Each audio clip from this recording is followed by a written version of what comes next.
नमस्कार साथियों, मैं आपका दोस्त अमन जोशी स्वागत करता हूं अपने YouTube channel Joshi sir academy में। तो साथियों, आज हम पढ़ेंगे जनपद सीरीज की दूसरी वीडियो नैनीताल जनपद। नैनीताल जनपद में ये देखना है कि नैनीताल जनपद की स्थापना कब हुई है।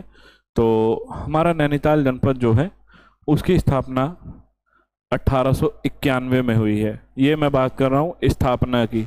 अगर नैनीताल नगर की खोज की बात करूँगा, खोज हुई है 1841 में। ठीक है, दोनों ही प्रश्नों को ध्यान रखना है कि नैनीताल नगर की खोज कब हुई है तो 1841 में, और नगर की स्थापना कब हुई है तो 1891 में। क्लियर है। अगर बात करेगा कि नैनीताल का क्षेत्रफल कितना है तो 4251 किलोमीटर जो है वर्ग किलोमीटर इसका क्षेत्रफल है। 5 बड़ा जो है जिला है, 5वें नंबर का उत्तराखंड का। पूछा जाए कि उत्तराखंड का सबसे बड़ा जिला, तो ध्यान रखना सबसे बड़ा जो जिला है वो है हमारा चमोली। ठीक, ध्यान रखा जाए। नेक्स्ट क्वेश्चन है जनसंख्या। 9,54,605 जो है हमारे यहाँ की जनसंख्या है। ठीक है, तो 9,54,605 जनसंख्या के साथ ये चौथे नंबर का बड़ा जिला है जनसंख्या में। और पहला अगर पूछा जाए कि जनसंख्या में पहला जिला कौन है, तो जनसंख्या में नंबर 1 पर है हरिद्वार। ठीक है, इसका ध्यान रखा जाए। जनघनत्व कितना है तो जनघनत्व है 225। जनघनत्व का मतलब है कि 1 वर्ग किलोमीटर के अंदर रहने वाले लोगों की संख्या। तो नैनीताल में कितनी है 225। पूछा जाए कि उत्तराखंड में सर्वाधिक जनघनत्व वाला जिला, सर्वाधिक जनघनत्व वाला जिला है हरिद्वार 801। पूछा जाए कि सबसे कम कौन है तो सबसे कम है उत्तरकाशी 41। क्लियर है। नेक्स्ट, लिंगानुपात की बात करें तो लिंगानुपात यहाँ है 934। साक्षरता की बात करें तो साक्षरता नैनीताल की जो है 83.88% है। साक्षरता के मामले में सर्वाधिक साक्षर जो जिला है वो आपका देहरादून जिला है। सबसे कम साक्षर अगर पूछा जाए, यहाँ भी दोनों क्वेश्चनों को ध्यान रखे गए। सर्वाधिक साक्षर जिला देहरादून, सबसे कम साक्षर जिला आपका Udham Singh Nagar. Clear. Next,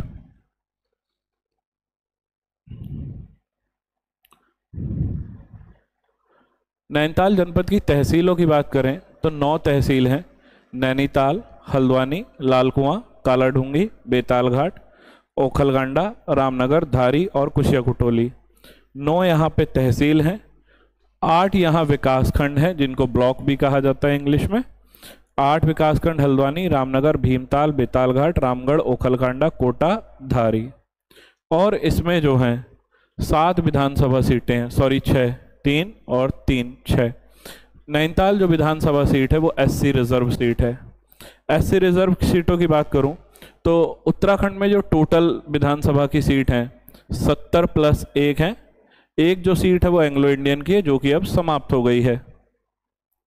clear. Anglo Indian जो विधायक होता था वो अब समाप्त हो गया है। 70 सीटों में 13 सीट जो हैं वो SC रिजर्व हैं और 2 सीट जो हैं वो ST रिजर्व हैं। ST सीटों की जो 2 सीट हैं रिजर्व की वो चक्राता और नानकमत्ता की हैं। ठीक है, चक्राता और नानकमत्ता। क्लियर हो गया। चलें,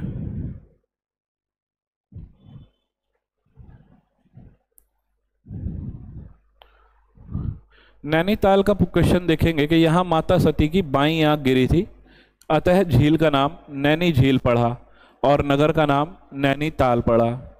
नैनी झील का आकार जो है वो नाशपाती के आकार का है। आप सामने यहाँ चित्र में देख सकते हैं कि नैनी झील का जो आकार है वो कैसा है, नाशपाती के आकार का है। ठीक है,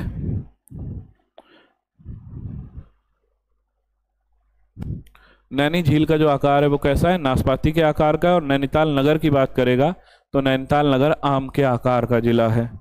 ठीक, पूछा जाए कि तितली के आकार का जिला तो टिहरी, पूछा जाए कि बैठे ऊंट के आकार का जिला तो हरिद्वार। नेक्स्ट क्वेश्चन है कि नैनी झील को स्कंद पुराण में किस नाम से जाना गया है, तो त्रिऋषि सरोवर। नैनीताल को भारत का लेक डिस्ट्रिक्ट, झीलों का जनपद और कुमाऊं का वेस्टमोरलैंड कहा जाता है। नैनीताल नगर की जो खोज है मैंने अभी जिसे पहले बोला 1841 में पी बैरन ने की थी। पी बैरन जो व्यक्ति है वो शाहजहांपुर की शराब की फैक्ट्री का प्रतिनिधि था और पिलग्रिम के नाम से लिखा करता था। ठीक है, किस नाम से लिखता था? पिलग्रिम के नाम से लिखता था। इसने एक पुस्तक लिखी है जिसका नाम क्या है? हिममाला।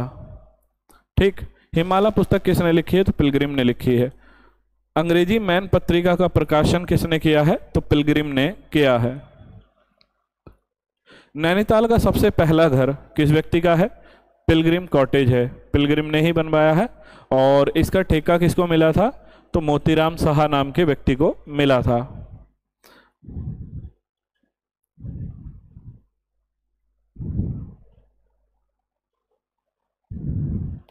नैनीताल को बसाने की जो जिम्मेदारी है वो किसे मिली है? मोतीलाल साहा को मिली है। पी बैरन ने नैनीताल को नरसिंह थोकदार नाम के व्यक्ति से छीना था। उसके बाद अगर बात करूं कि यहाँ दिखाई दे रहा होगा नैना देवी मंदिर। नैना देवी मंदिर को 1842 में किसने बनवाया है? मोतीलाल साहा ने बनवाया है। नेक्स्ट क्वेश्चन है कि नैनीताल को एक आधुनिक नगर, ध्यान से समझिएगा, आधुनिक नगर के रूप में बसाने का श्रेय जॉन हैलिट बैटन अर्थात J.H. बैटन को जाता है।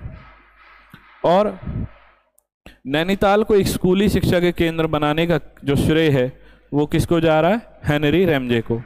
दो अलग अलग टाइप के क्वेश्चन है। स्कूली शिक्षा का केंद्र कौन बनाएगा? Henry Ramsay. और आधुनिक नगर के रूप में कौन बसाएगा? John Hallet Batten, J.H. Baton.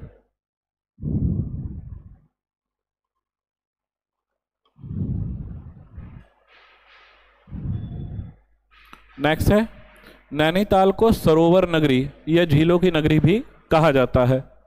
प्राचीन काल में इस क्षेत्र को खड़देश कहते थे जो कि छकाता क्षेत्र में पड़ता था। छकाता क्षेत्र का जो शाब्दिक अर्थ है 60 झीलों का क्षेत्र, इसको ध्यान रखें, 60 झीलों का क्षेत्र। ठीक, नेक्स्ट है कमिश्नर ट्रेल ने 1823 में छकाता क्षेत्र में बहुत सी झीलों की खोज की थी। इतना ध्यान रखा जाए, 1823 में कमिश्नर ट्रेल ने बहुत सी झीलों की खोज की। नेक्स्ट क्वेश्चन है कि 1862 में नैनीताल को नॉर्थ वेस्टर्न प्रोविंस अर्थात यूपी की राजधानी बनाया गया था। 1865 में नैनीताल के मल्लीताल क्षेत्र में उत्तराखंड की पहली मस्जिद बनी थी या दूसरी मस्जिद, ये आप कमेंट बॉक्स में आंसर करेंगे कि उत्तराखंड की पहली मस्जिद कहाँ है और उत्तराखंड की दूसरी मस्जिद कहाँ है। पहली मस्जिद और दूसरी मस्जिद, आंसर और ऑप्शन दोनों ही दे रहा हूँ कि बताना है अल्मोड़ा है या नैनीताल है, पहली और दूसरी बता देना है बस। दोनों आंसर आपके इसी में छुपे हुए हैं। क्लियर है? नेक्स्ट करें कि 1867 में नैनीताल नगर का सुनियोजित प्लान बना था कि नैनीताल नगर को किस तरीके से बनाना है। वो सुनियोजित प्लान जो बना है 1867 में बना है।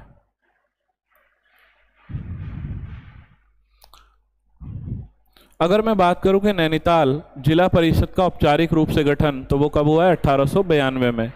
जबकि नैनीताल नगर पालिका की स्थापना पूछेगा तो 1873 में नैनीताल नगर पालिका का गठन हुआ था। नैनीताल में आर्य समाज की स्थापना 1874 में। और काठगोदाम में रेल शुभारंभ कब हुआ है? तो 24 अप्रैल 1884 को। इसको बड़ी रेल लाइन के रूप में बनाया गया है 1994 में, बड़ी लाइन के रूप में। नैनीताल में ओटम मेले की शुरुआत 1900 में हुई है और अरविंद घोष का आगमन हुआ है 1901 में। नैनीताल के अंदर आर्य समाज ज्ञानोदय पुस्तकालय की निर्माण जो है वो 1902 में हुआ है। और कूर्मांचल वैश्य सभा की स्थापना जो हुई है 1929-30 में हुई है। नेक्स्ट इंपोर्टेंट जो क्वेश्चन है उसका थोड़ा ध्यान रखें कि नैनीताल में शारदा संघ की स्थापना 1943 में हुई है और यहाँ से 15 अगस्त 1973 में नैनीताल समाचार पत्र का प्रकाशन होता था। क्लियर? नेक्स्ट 1982 में चंद्रशेखर पंत संगीत विश्वविद्यालय की स्थापना नैनीताल में हुई थी। अगला जो इंपॉर्टेंट क्वेश्चन है वो ये है कि नैनीताल बैंक की स्थापना 1922 में और किसके द्वारा हुई है, तो जीवी पंत के द्वारा हुई है। नेक्स्ट है कूर्मांचल नगर सहकारी बैंक, ध्यान से समझिएगा, कूर्मांचल नगर सहकारी बैंक की स्थापना 1983 मदनलाल और चंद्रलाल साहा के द्वारा हुई थी। नेक्स्ट,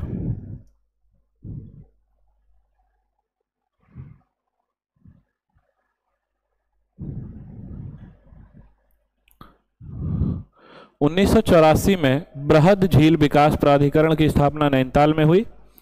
उसके बाद अगला अगर ध्यान रखेंगे, जीबी पंत उच्च स्थलीय प्राणी उद्यान 1995 में आम लोगों के लिए खोला गया था। ये ध्यान रखिएगा, कुछ पुस्तकों में इसको जीबी पंत उच्च स्थलीय प्राणी उद्यान की स्थापना 1995 में दिखाया गया है। ठीक है। नेक्स्ट क्वेश्चन, 3 अक्टूबर 1994 को नैनीताल गोलीकांड हुआ है जिसमें प्रताप सिंह शहीद हो गए थे। 1994 में उत्तराखंड महिला संघ की स्थापना हुई। नेक्स्ट अगर ध्यान से देखें तो 1906 में कुमाऊं भाबर डैश मौसम के कारण, या कहूं तो अप्रत्याशित मौसम के कारण, यहाँ के होने वाली वर्षा को प्राइवेट रेन कहा जाया करता है। क्वेश्चन पूछा जाएगा कि किस जनपद की वर्षा को या बारिश को प्राइवेट रेन कहा जाता है, तो वो कौन सा है, नैनीताल जनपद। 1988 में उत्तराखंड प्रशासनिक प्रशिक्षण अकादमी की स्थापना हुई। Two most important question.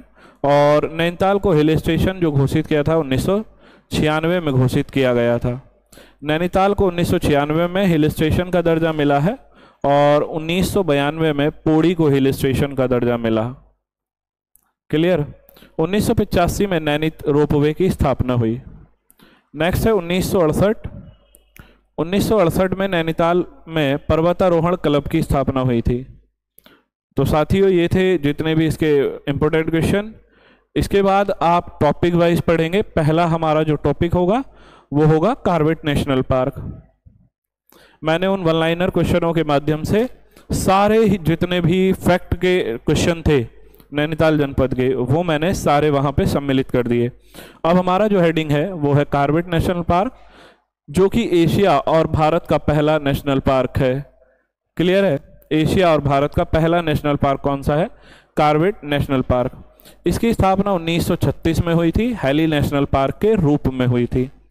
स्वतंत्रता के बाद इसका नाम पड़ा था रामगंगा नेशनल पार्क और 1957 के बाद कॉर्बेट नेशनल पार्क इसका नाम पड़ा था।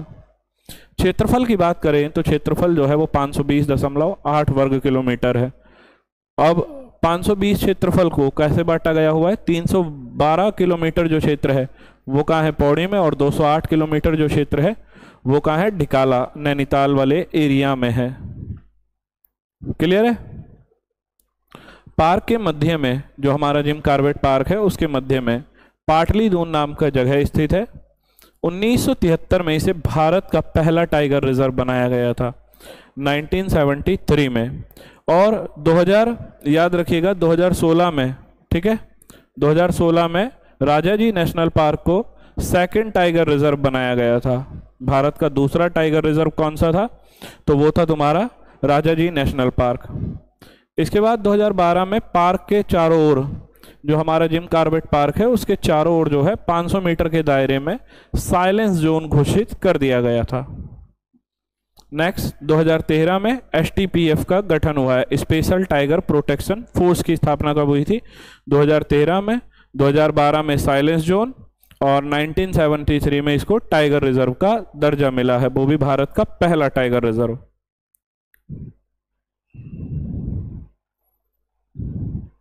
नेक्स्ट हेडिंग है पाइन्स सिमेट्री। पाइन सिमेट्री क्या है कि अंग्रेजों का कब्रिस्तान है। जब यहाँ पे एक भूकंप आया था, कौन सा, 1880 में। नैनीताल में एक तो भूकंप आया है 1867 में और उसके बाद जो है यह भूस्खलन 1880 में हुआ है। नैनीताल भूकंप में अंग्रेज मारे गए थे तो यहीं उन्हें दफना दिया गया था। इसे इसीलिए अंग्रेजों का कब्रिस्तान कहते हैं। क्लियर है, ये रही जगह। नेक्स्ट अगर मैं बात करूं कि मेथोडिस्ट चर्च हमारा हेडिंग है। भारत का या एशिया का पहला मेथोडिस्ट चर्च जो है वो कहाँ है, नैनीताल में है, ये आपके सामने। उसके बाद इसकी स्थापना पादरी विलियम बटलर ने की थी 1858 में और इसे चर्च को काउंटी चर्च भी कहा जाता है। तो मेथोडिस्ट चर्च कहाँ है हमारा, वो कहाँ है, नैनीताल में। और कैथोलिक चर्च कहाँ है, कोटद्वार में।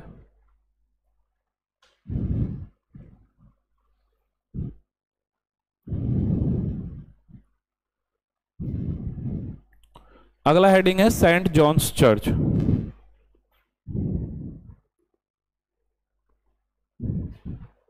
सेंट जॉन्स चर्च, तो सेंट जॉर्ज चर्च जो है वो नैनीताल हाईकोर्ट के निकट स्थित है।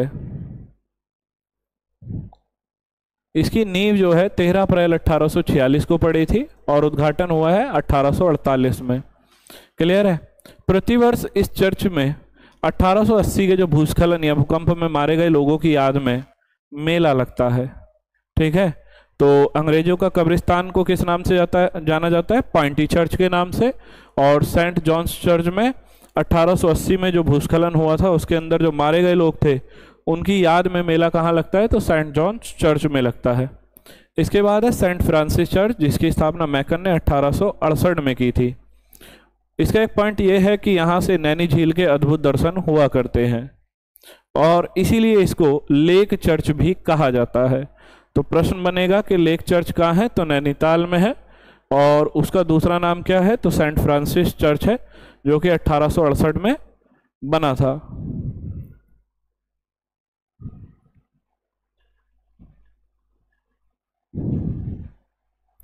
अगला हेडिंग है कुमाऊं विश्वविद्यालय।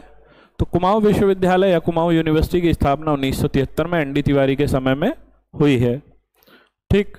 वर्तमान में इससे 108 राजकीय तथा निजी विद्यालय संबंधित है। इस विश्वविद्यालय की स्थापना अल्मोड़ा राजकीय स्नातक कॉलेज और डीएसवी कॉलेज नैनीताल को मिलाकर की गई है। ठीक है, ध्यान रखेंगे, अल्मोड़ा और नैनीताल के कॉलेजों को मिलाकर जो है कुमाऊं विश्वविद्यालय की स्थापना 1973 में एनडी तिवारी के समय में की गई है। नेक्स्ट है विश्वविद्यालय अनुदान आयोग ने कुमाऊं विश्वविद्यालय को 177वां स्थान मिला है। इसके 3 परिषद हैं, नैनीताल, भीमताल और अल्मोड़ा में। क्लियर। नेक्स्ट हेडिंग है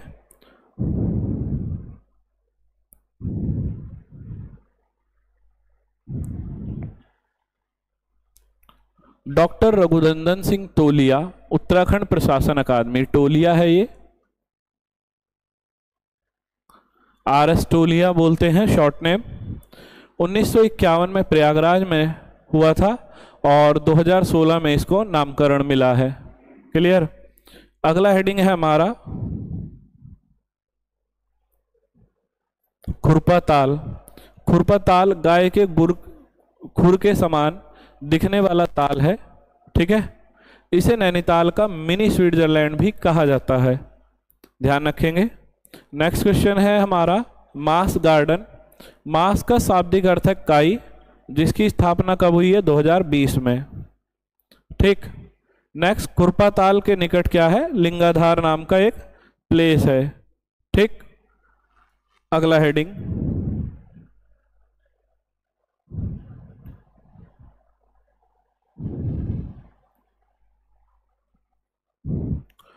भारतीय पशु चिकित्सा शोध संस्थान। ठीक है, भारतीय पशु चिकित्सा शोध संस्थान, इसकी स्थापना जो है वो 1893 में अल्फ्रेड लिंगार्ड के समय में हुई या उन्होंने करी है, अल्फ्रेड लिंगार्ड ने। ठीक है, इसे पशु चिकित्सा का मक्का कहा जाया करता है। इतनी बड़ी उपाधि इस व्यक्ति या इस संस्थान को मिली है कि भारतीय पशु चिकित्सा शोध संस्थान 1893 अल्फ्रेड लिंगार्ड, पशु चिकित्सा का मक्का इसको कहा जाता है। सर्वप्रथम इसका नाम इंपीरियल बैक्टीरियोलॉजिकल लेबोरेटरी पड़ा था।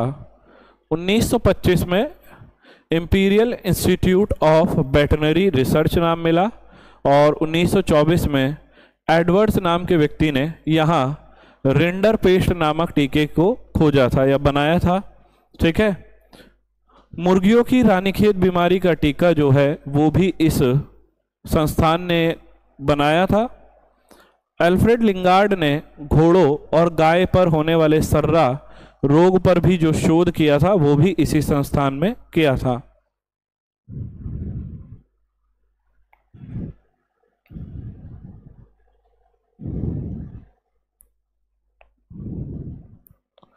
अगला हेडिंग है हमारा हल्द्वानी। हल्द्वानी जो है वो गोला नदी के तट पर है। हल्द्वानी का प्राचीन नाम क्या है? बमोरी। आधुनिक हल्द्वानी की स्थापना 1834 में कमिश्नर ट्रेल ने की थी। हल्द्वानी उत्तराखंड का तीसरा और कुमाऊं का सबसे बड़ा नगर निकाय है। ठीक है, उत्तराखंड का तीसरा और कुमाऊं का सबसे बड़ा नगर निकाय। नेक्स्ट मैं बात करूं तो 1834 में हल्द्वानी से इसका नाम क्या पड़ा था? हल्द्वानी हो गया था। ये इस तरीके से लिखा हुआ है कुछ, हल्द्वानी।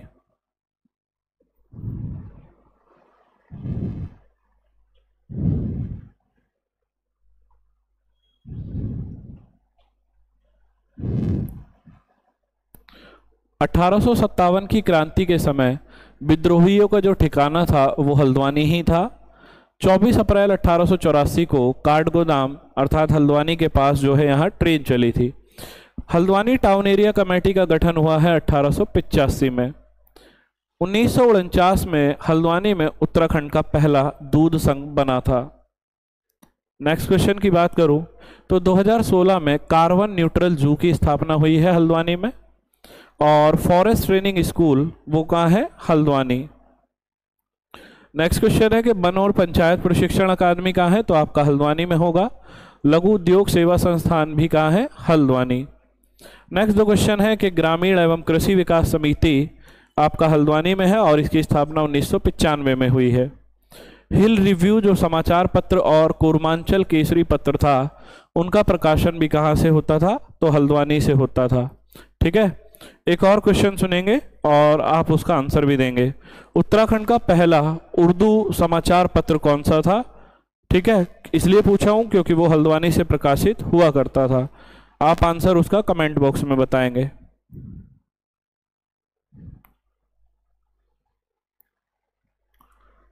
अगला हेडिंग है हमारा काठगोदाम।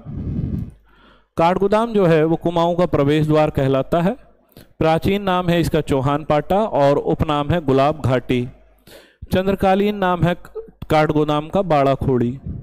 गुलाब राय नामक जो स्थान है ध्यान रखेंगे रुद्रप्रयाग में है और जबकि गुलाब घाटी कहाँ है?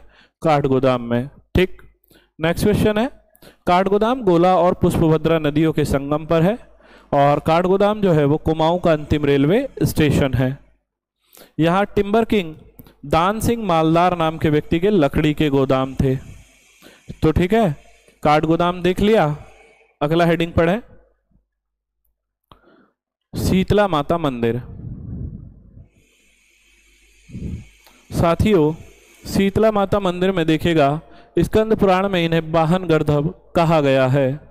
शीतला माता को चेचक, फुंसी और इत्यादि रोगों की देवी कहा जाता है।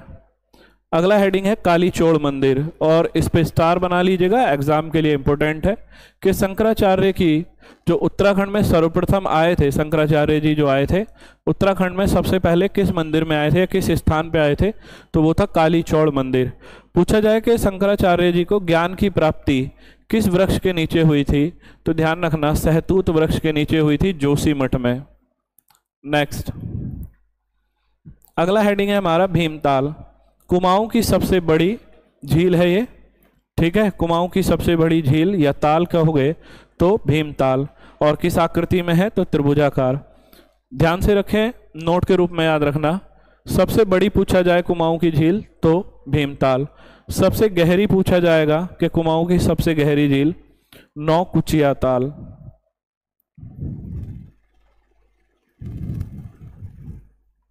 पूछा जाए कि गढ़वाल की सबसे गहरी और सबसे बड़ी झील तो या ताल, तो आंसर लगाइएगा सहस्त्र ताल।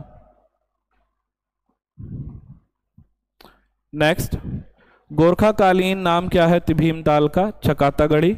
चंदकालीन चकाता परगने का मुख्यालय कहाँ था? तो भीमताल में हुआ करता था।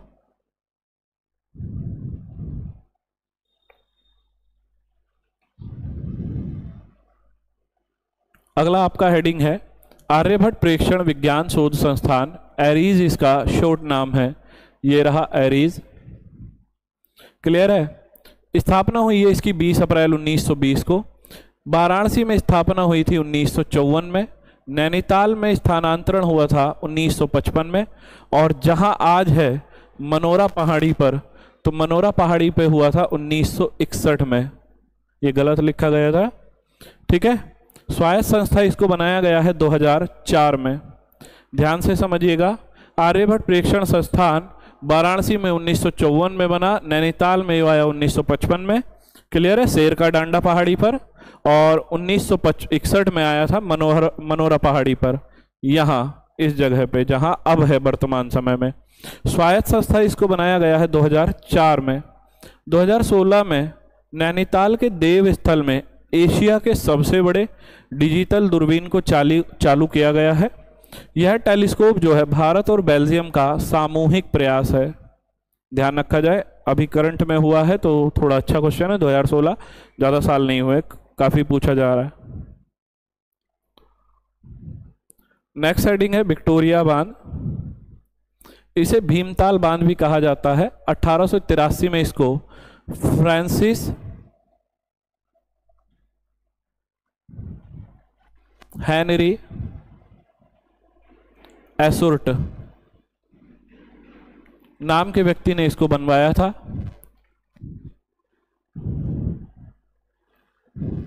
अगला हेडिंग है हमारा जोली कोट। जोली कोट जो है वो नैनी झील का प्रवेश द्वार है या नैनीताल का प्रवेश द्वार है। इसके बाद यहाँ भारत का सबसे प्राचीन 18 होल का गोल्फ मैदान स्थित है। ठीक है, 18 होल वाला गोल्फ का मैदान, और नेपोलियन बोनापार्ट की बेटी का जो बंगला है वो भी आपका कहाँ है, जोली कोट में है। एक पॉइंट ध्यान रखिएगा कि जोली कोट को नैनीताल का अज्ञात पर्यटक स्थल कहा जाता है। अगला है कि 1909 में ब्रिटिश सरकार द्वारा जोली कोट में कुमाऊं गवर्नमेंट गार्डन की स्थापना हुई थी।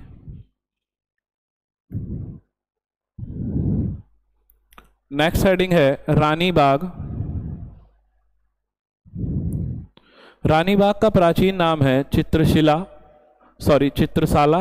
पौराणिक नाम है भद्रबट। गोला या गार्गी नदी के किनारे है रानी बाग, और मार्कंडेय ऋषि की तप स्थली है रानी बाग। 1418 में गोला नदी के किनारे जिया रानी, जिसका मूल नाम था मौला देवी, मृत्यु हो गई थी, और यहीं पे इस जिया रानी की जो है रानी बाग में समाधि बना दी गई। कुमाऊं की लक्ष्मीबाई किसे कहा जाता है, तो जिया रानी को कहा जाता है। इनके जो पति थे उनका नाम था प्रीतम देव, जो कि एक कत्यूरी शासक थे। इनका उपनाम है पिंगला या पियोला या कुमाऊं की लक्ष्मीबाई। जिया रानी का मेला अगर पूछ लिया जाए तो कहाँ लगेगा, रानी बाग में।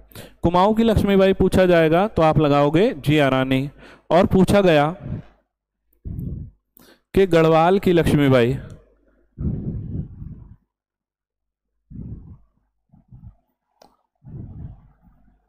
तो गढ़वाल की लक्ष्मीबाई आप लगा देंगे तीलू रोतेली।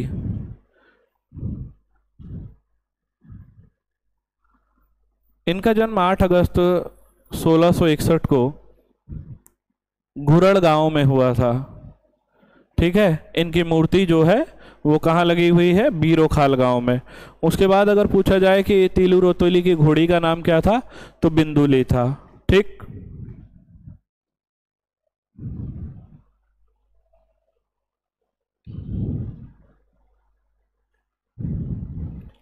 अगला हमारा हेडिंग है एचएमटी फैक्ट्री, जिसकी स्थापना 1982 में हुई थी, और 1982 में अमृतपुर में हुई थी, और रानीबाग में 1985 में।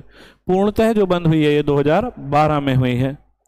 अगला हेडिंग है हमारा भवाली, जो कि छिप्रा नदी के किनारे है। क्लियर है, और इस छिप्रा नदी का उद्गम कहाँ से है, तो श्यामखेत नाम के स्थान से होता है। भवाली जो है पर्वतीय फल बाजार के रूप में प्रसिद्ध है।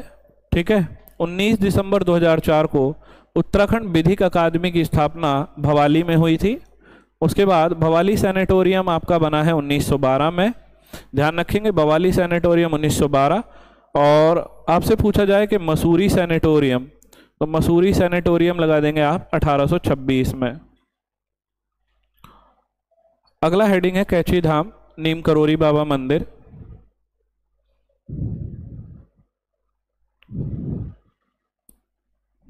ये आ गया आपका कैची धाम जो है वो हनुमानगढ़ी में स्थित है। इसके संस्थापक हैं बाबा नीम करोली महाराज, जिनका मूल नाम क्या था, लक्ष्मी नारायण था। इस मंदिर की स्थापना जो है वो 15 जून 1964 को हुई थी। यहाँ पे विंध्यवासिनी मंदिर जो बना था वो 15 जून 1978 को बाबा नीम करोली के द्वारा बनाया गया था। 10 दिसंबर 1973 में नीम करोली महाराज ने अपने शरीर का परित्याग कर दिया था। कहाँ? तो वृंदावन में परित्याग किया था। इसका एक बहुत इंपॉर्टेंट क्वेश्चन है ये वाले। मंदिर स्थापना 15 जून 1964 और 15 जून 1976 को यहाँ पे भंडारे की शुरुआत हुई थी। हर साल आज भी 15 जून को यहाँ पे मेला लगता है। स्टीव जॉब्स और मार्क जुकरबर्ग को यहाँ पे ज्ञान की प्राप्ति हुई थी। मार्क जुकरबर्ग जो है फेसबुक का संस्थापक है और एप्पल कंपनी का संस्थापक है स्टीव जॉब्स।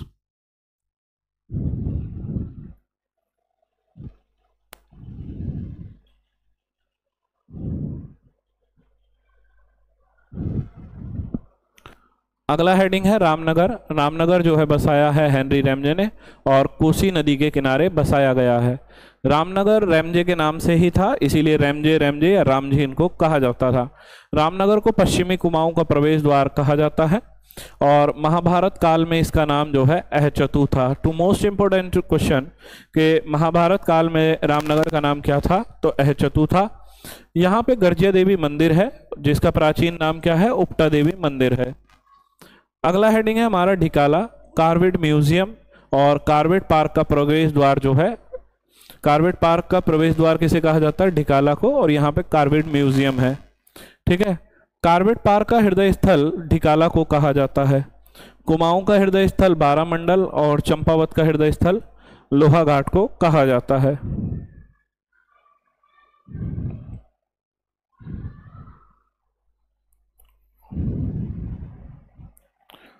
अगला हेडिंग रामगढ़।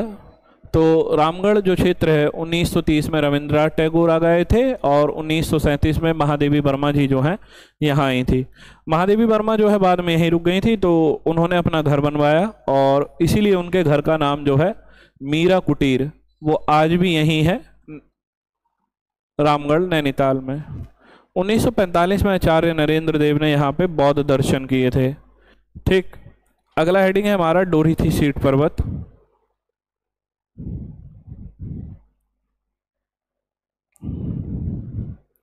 ये आपका डोरी थी सीट पर्वत है।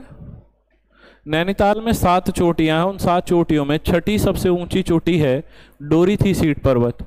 इसका स्थानीय नाम क्या है? तो स्थानीय नाम है आयरपाटा। यहाँ एक बड़ी मजेदार कहानी है साथियों कि जेपी कैलेट और इनकी पत्नी डोरी थी कॉलेट की याद में बेंच का निर्माण किया गया था। बैठने वाली जो बेंचें होती हैं उन बेंचों का निर्माण किया गया था। ठीक है। जिस कारण क्या हुआ कि इसका जो प्लेस का नाम ही है वो डोरी थी सीट पड़ गया। पहले यहाँ पिकनिक मनाने के कारण या पिकनिक मनाते समय अपना खाने का डब्बा इस स्थान पर ही खाते थे, इसीलिए इस जगह का नाम टिफिन टॉप पड़ गया। ठीक है। तो डोरी थी सीट पर्वत का ही नाम क्या है? टिफिन टॉप है। याद रखें कि टिप इन टॉप, टिप इन टॉप कहाँ है? लैंसडाउन में है। और टिफिन टॉप कहाँ है? नैनीताल।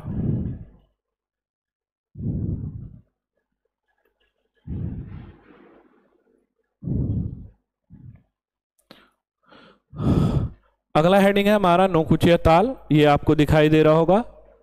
नौकुचिया ताल जो है वो इसका पौराणिक नाम है सनत कुमार सरोवर।